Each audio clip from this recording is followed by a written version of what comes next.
ವಕೀಲ್ ಮಾಡ್ತೀನಿ ಸರ್, ನಮ್ಮ ಅಪ್ಪ ಕಸ ಎತ್ತಿದ್ದಾನೆ ಸರ್, ಪೌರ ಕಾರ್ಮಿಕ ಆಗಿದ್ದಾನೆ ಸರ್, ನಮ್ಮ ಅಪ್ಪ ಕೂಲಿ ಸರ್, ನಮ್ಮ ಅಪ್ಪ ಡ್ರೈವರ್ ಸರ್, ರೈತ ಸರ್, ಎಲ್ಲ ಒಬ್ಬೇ ಒಬ್ಬ ಸರ್ಕಾರಿ ಅಧಿಕಾರಿಗಳ ಮಕ್ಕಳು. ಬಹುಶಃ 100 ಜನ ಸರ್ಕಾರಿ ಅಧಿಕಾರಿಗಳಲ್ಲಿ ಇವತ್ತು 5% ಸರ್ಕಾರಿ ಅಧಿಕಾರಿಗಳ ಮಕ್ಕಳು ಸರ್ಕಾರಿ ಶಾಲೆಗೆ ಹೋಗ್ತಾ ಇದ್ದಾರೆ. ಒಪ್ಕೋತೀವಲ್ವಾ? ನಾನು ಸರ್ಕಾರಿ ಕಾಲೇಜಲ್ಲಿ ಓದ್ಬೋದು. PUC ನಾನು ಆರೋಗ್ಯ ಇಲಾಖೆಯಲ್ಲಿದ್ದಾಗ ಕೇಳ್ತಾ ಇದ್ದೆ, ಒಂದು 50 ಜನ ಡಾಕ್ಟರ್ ತರಬೇತಿ ಅಂದರೆ ಎಷ್ಟು ಜನ ಗೌರ್ಮೆಂಟ್ ಕಾಲೇಜಲ್ಲಿ PUCಯನ್ನು ಮುಗಿಸಿ ಅಲ್ಲೇ ನೀಟ್ ತರಬೇತಿ ಪಡ್ಕೊಂಡು ಡಾಕ್ಟರ್ ಆಗಿದ್ದೀನಿ ನೀವು ಅಂದರೆ ಒಬ್ಬರು ಅಲ್ಲಿದ್ದು ಗೌರ್ಮೆಂಟ್ ಕಾಲೇಜ್ ಓದಿದ್ರು PUC. ಆಯ್ತಾ? ಅಂದರೆ ಲಕ್ಷಾಂತರ ರೂಪಾಯಿ ತರಬೇಕು PUC ಕಾಲೇಜ್ಗಳಿಗೆ. ಸೈನ್ಸ್ ಮಾಡಬೇಕು ಅಂದರೆ ಲಕ್ಷಾಂತರ ರೂಪಾಯಿ ನೀರು ಇಟ್ಕೊಳ್ಬೇಕು. ನಾವು 1.5 ಲಕ್ಷ 2 ಲಕ್ಷ ಸಂಬಳ ಕೊಡ್ತಾ ಇದ್ದೀವಿ.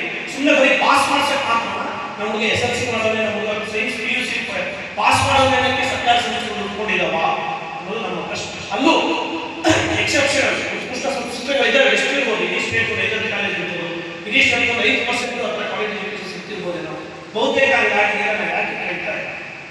ಒಂದು ಖಾಸಗಿ ನಾವು ಇದನ್ನು ಗಮನಿಸಬೇಕು. ಬಹಳ ಗಂಭೀರವಾದ ವಿಚಾರ. ಶಿಕ್ಷಣ ಮತ್ತು ಆರೋಗ್ಯ ಎರಡಕ್ಕೆ ಅತಿ ಹೆಚ್ಚು ದುಡ್ಡನ್ನು ನಾವು ಖರ್ಚು ಮಾಡ್ತೇವೆ. ಬಡತನ ಇಲ್ಲಿರೋರೆ ಎಷ್ಟು ಜನ ಪ್ರೈವೇಟ್ ಕಳಿಸ್ತಾ ಇದ್ದಾರೆ ಹೇಳ್ಕೊಳ್ಳಿ ಕಾಲೇಜ್. ಯಾಕೆ ಅಂದರೆ ನನ್ನ ಮಗ ಇನ್ನೊಂದು ಯಾವ 7ನೇ ಕ್ಲಾಸ್